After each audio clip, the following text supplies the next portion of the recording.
કવા અને સ્વાગત છે તમારું પૂનમ્સ ફ્લેવર કિચનમાં। શું તમે ભજીયા, દાળવડા, ગોટા, મંચુરિયન આ બધું ખાઈને કંટાળી ગયા છો? તો આજકાલ ખૂબ જ ટ્રેન્ડિંગમાં છે અને બધાને ખૂબ જ ફેવરિટ છે એવા ચાઇનીઝ ભજીયા અથવા ચાઇનીઝ પકોડા આપણે બનાવી લઈએ। જેટલા જલ્દીથી બની જશે એટલા જ જલ્દીથી ખવાઈ જશે। તો ચલો, સૌપ્રથમ મેં અહીંયા 250 ગ્રામ કોબી લીધી છે। એને પહેલાં જ ધોઈ લેવાની છે, કાપીને પછી ધોવાની નથી। જ્યારે તે આખી હોય ત્યારે જ ધોઈ લેવાની। એના ઉપરથી જાડા પાન હટાવી અને એને આ રીતે મેં સુધારી લીધી છે। મંચુરિયનમાં કરીએ એવી આપણે ચોપ કરવાની જરૂર નથી કે બહુ જ પાતળી કે ઝીણી પણ સુધારવાની જરૂર નથી। મીડિયમ આપણે શાક કે સંભારામાં કરતા હોય એવી જ રીતે કરવાની છે। હવે અમે આની અંદર લીધું છે એક ગાજર, 100 ગ્રામ જેટલું ગાજર છે અને 100 ગ્રામ એને મેં ચોપરથી ચોપ કરી લીધું છે। અને બીજું લીધું છે ડુંગળી છે 100 ગ્રામ, એને પણ સ્લાઇસ કટ કરી અને આ રીતે તમારે ચોળી લેવાની, એટલે એની બધી એક અલગ પડી જાય, આ રીતે એની સ્લાઇસ થઈ જાય। હવે આપણે આની અંદર નાખીશું કોથમીર। તમે જોઈ શકો છો આમાં કેટલા બધા વેજીટેબલ્સ છે અને લોટ આપણે ઓછા નાખવાના છે। હવે આપણે આની અંદર નાખીશું એક તીખું લીલું મરચું છે, મેં એની પેસ્ટ કરી છે। તમે તીખું તમારી રીતે નાખી શકો છો, વધારે ઓછું। અને જો મોટા લોકો માટે બનાવતા હો તો તમે લીલા મરચાંના ટુકડા પણ કરીને નાખી શકો છો। હવે આપણે આની અંદર નાખીશું મરી પાવડર, કાળા મરીનો પાવડર છે અડધી નાની ચમચી। પછી આ લસણ અને આદુની પેસ્ટ છે એ હું અહીંયા નાખું છું 2 ચમચી ભરીને, કારણ કે આનો જ સરસ ટેસ્ટ આવતો હોય છે। 8 થી 10 કળી લસણ છે, મોટી કળી હતી, અને 1 ઇંચ આદુનો ટુકડો છે। હવે હું નાખીશ આની અંદર ગ્રીન ચીલી સોસ, અડધી ચમચી નાખી છે મેં, તમારે વધારે તીખું ખાવું હોય તો એ રીતે। 1 ચમચી ભરીને રેડ ચીલી સોસ, 1 ચમચી ડાર્ક સોયા સોસ, તમારી પાસે જો નોર્મલ સોયા સોસ હોય તો થોડો વધારે નાખવાનો, એ 2 ચમચી નાખવાનો।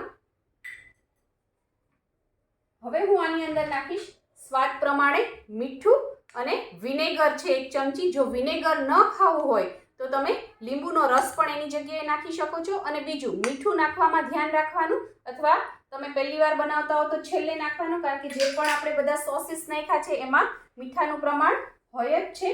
હવે મેં આની અંદર લીધું છે મેં અહીંયા ચિંગ્સનો ચાઇનીઝ મસાલો લીધો છે। તમે કોઈ પણ કંપનીનો લઈ શકો છો, અત્યારે માર્કેટમાં ઇઝીલી અવેલેબલ છે। મંચુરિયન માટેનો, નૂડલ્સ માટેનો આવે છે, અથવા તમારી પાસે શેઝવાન ફ્રાઈડ રાઈસનો મસાલો હોય તો કોઈ પણ ચાલશે। 1 મોટી ચમચી ભરીને મેં અહીંયા નાખ્યો છે।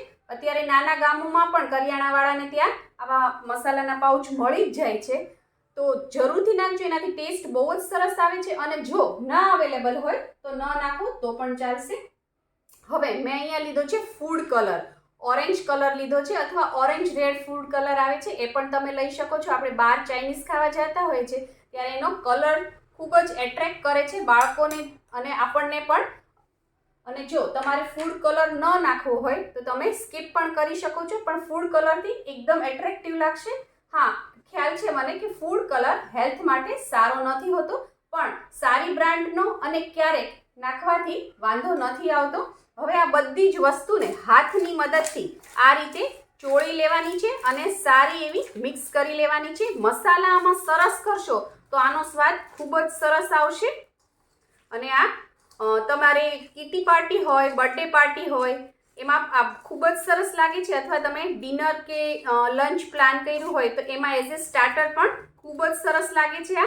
આ રીતે તમારે એકદમ ચોળીને મિક્સ કરી અને આને આવી રીતે ખુલ્લું જ રાખીને 10 મિનિટ સુધી રહેવા દેવાનું છે। 10 થી 15 મિનિટ તમે આ રીતે રહેવા દેશો તો આમાંથી પાણી છૂટશે અને પછી આપણે લોટ મિક્સ કરીશું તો માપ બરોબર જળવાઈ રહેશે। હવે આપણે આની અંદર મેંદો મિક્સ કરીશું। મેંદાનો લોટ લીધો છે મેં અહીંયા 2 ચમચા હું ભરીને મેંદાનો લોટ નાખું છું, અને 1 ચમચો આરાનો લોટ, આરારૂટ અથવા તપકીરનો લોટ, તમે કોર્નફ્લોર પણ નાખી શકો છો, પણ બહાર જે ઠેલાવાળા હોય એ તપકીરનો લોટ આ રીતે નાખતા હોય છે, આરારૂટ પણ કહી શકાય છે એને।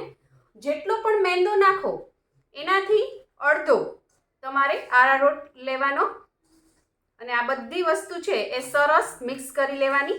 2 ચમચો મેંદો હોય તો 1 ચમચો આરારૂટ અથવા કોર્નફ્લોર. આને સરસથી આ રીતે મસળીને મિક્સ કરવાનું છે. ઘણીવાર તમે જોઈ શકો છો, જો આ રીતે નીચે પાણી છૂટશે એટલે આપણે એને રેસ્ટ આપ્યો તો. ઘણીવાર ઘણા વેજીસમાં વધારે પડતું પાણી છૂટતું હોય છે, તો તમે લોટ થોડો તમારી રીતે એડજસ્ટ કરી શકો છો. આ રીતે ચોળીને એકદમ મિક્સ કરવાનું છે. અને અત્યારે તમને થોડું ટાઈટ લાગશે તો પાણી નથી નાખવાનું. હજી આપણે આને 10 મિનિટ રેસ્ટ આપીશું. હજી આમાંથી થોડું પાણી છૂટશે. અને આમાં લોટનું પ્રમાણ ઓછું જ હોય છે, વેજીસનું પ્રમાણ વધારે હોય છે, જેથી એ ક્રિસ્પી લાગે. હવે આ મિક્સચરને આપણે 10 થી 15 મિનિટ સુધી રેસ્ટ આપીશું. 15 મિનિટ થઈ ગઈ છે. હવે આપણે એને એકવાર ફરીથી મસળી લઈએ. એટલે કેટલું પાણી છૂટ્યું છે, કેટલું ઢીલું થયું છે એ આપણે જોઈ શકીએ. મને આ થોડું કઠણ લાગે છે, હું આમાં થોડું પાણી ઉમેરીશ. તમારે ચેક કરી લેવાનું. મેં કીધું એ પ્રમાણે ઘણા વેજીસ છે એ વધારે પાણી છોડતા હોય છે, તો તમારે કેવું બેટર છે એ તમારે ચેક કરીને પછી જ પાણી નાખવાનું. એકદમ આ રીતે લમ્પી હોવું જોઈએ, પણ બહુ ઢીલું ના હોવું જોઈએ, નહીતર આ જે ભજીયા છે એ ક્રિસ્પી નહીં થાય, સોફ્ટ થઈ જશે. એટલે આ રીતનું ટેક્સચર હોવું જોઈએ. અને આ સ્ટેજ ઉપર તમારે આમાં સોલ્ટનું પ્રમાણ કેવું છે એ ટેસ્ટ કરી લેવાનું. વધારે ઓછું તમારી રીતે તમે નાખી શકો છો. હવે આ ભજીયા કે પકોડા તળવા માટે મેં ગેસ ઉપર એક કઢાઈ મૂકી દીધી છે. કઢાઈમાં તળવા માટે તેલ પણ મૂકી દીધું છે. અને તેલને એકદમ ગરમ નથી કરવાનું, મીડિયમ હોટ ગરમ કરવાનું છે. આપણે ટેસ્ટ ચેક કરી લઈએ એક નાખીને. તો આ રીતે જો તરત જ ઉપર આવે એટલે કે આપણું તેલ રેડી થઈ ગયું છે. હવે આપણે એની અંદર નાખી દઈશું જ્યાં પકોડા બનાવ્યા છે. એ થોડા હાથે ચોંટશે, એટલા માટે એક બાઉલમાં આ રીતે પાણી રાખવાનું. એમાં પાણીવાળો હાથ આ રીતે તમારે કરી લેવાનો અને પછી એને તેલમાં પાડતું જવાનું. ફટાફટ થઈ જશે. અને ગેસની ફ્લેમ મીડિયમ રાખવાની છે. સ્લો રાખશો તો એમાં તેલ ભરાશે અને હાઈ રાખશો તો એ બહારથી ચડી જશે પણ અંદર કાચા રહેશે. અને જે આપણે આ પકોડા નાખીએ છીએ અંદર એ મીડિયમ સાઇઝના નાખવાના, જેથી સરસ તળાઈ જાય અને ક્રિસ્પી થાય. બહુ મોટા મોટા નહીં નાખવાના. આ રીતે કઢાઈમાં જેટલા પણ સમાય તમે નાખી શકો છો. એકસાથે બહુ બધા રેડી થઈ જશે. અને અત્યારે તમારે એને ચમચો નથી મારવાનો ઘડીક. આ રીતે ટ્રાય કરવાની કે અલગ અલગ તમે નાખી શકો. પણ જો ન થાય તો સ્ટાર્ટિંગમાં કદાચ ચોંટી જાય તો એ થોડા તળાશે એટલે ઓટોમેટિક છૂટા પડી જશે. તો ટેન્શન નહીં લેવાનું. એકવાર બધા જ ભજીયા અંદર નખાઈ જાય એટલે ગેસની ફ્લેમ મીડિયમ કરી લેવાની અને થોડું કૂક થાય પછી જ એને ટચ કરવાનું છે. 1 મિનિટ થઈ ગઈ છે. હવે હું આને ઝારાની મદદથી પલટીશ અને એ પણ હળવા હાથે. આ તૂટતા નથી, બીખરતા નથી, કંઈ પણ નથી થતું. બધા સોસીસ ઘરમાં હોય તો ફટાફટ બની જાય છે. હવે ફરીથી આપણે આને તળાવા દઈશું. આપણા ભજીયા સરસ તળાઈ ગયા છે. મેં મીડિયમ ફ્લેમ ઉપર આને 8 થી 10 મિનિટ સુધી આ રીતે તળાતા અને વચ્ચે વચ્ચે આને આ રીતે આપણે પલટાવતા રહેવાનું છે એટલે બધી બાજુથી સરસ કૂક થઈ જાય. આ રેડી થઈ ગયા છે. આને હું પ્લેટમાં કાઢી લઉં. તમે આનો કલર જુઓ કેટલો સરસ આવ્યો છે અને તમે જોઈ શકો છો અવાજ પણ તમને આવે છે કેટલા ક્રિસ્પી બન્યા છે. આપણા ચાઇનીઝ ભજીયા બનીને તૈયાર છે. મેં એને ટોમેટો કેચઅપ અને મેયોનીઝ સાથે સર્વ કર્યા છે અને આ એકદમ ક્રિસ્પી છે. ગરમ તો સરસ લાગે છે, ઠંડા પણ એટલા જ સરસ લાગે છે. તમે જોઈ શકો છો કેટલા ક્રિસ્પી છે. જો બહારથી ક્રિસ્પી અને અંદરથી એકદમ સોફ્ટ લાગે છે. જો તમને મારી આ રેસીપી પસંદ આવી હોય તો લાઇક, શેર, કોમેન્ટ કરો. પ્લીઝ મારી ચેનલને સબસ્ક્રાઈબ કરો અને હા, બેલ આઇકન દબાવવાનું ના ભૂલશો, જેથી આવી જ સરસ મજાની વાનગીઓ તમારા સુધી પહોંચતી રહે. Thank you. આવજો.